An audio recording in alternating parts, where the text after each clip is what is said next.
Wali Kota Solo yang juga putra sulung Jokowi Gibran Rakabuming Raka membantah sudah mengurus SKCK untuk kelengkapan persyaratan pendaftaran Pilpres. Gibran yang belakangan ini disanter disebut-sebut akan menjadi cawapres Prabowo Subianto angkat bicara soal kabar beredar bahwa ia telah mengurus surat keterangan catatan kepolisian di Polda Jawa Tengah. Gibran membantah mengurus SKCK untuk pendaftaran Pilpres.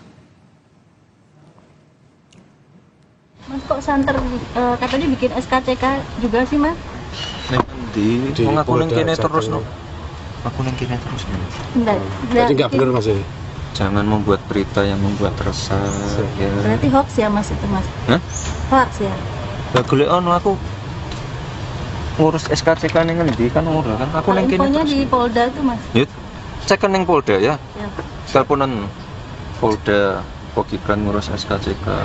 Ya, wes ya. Oke.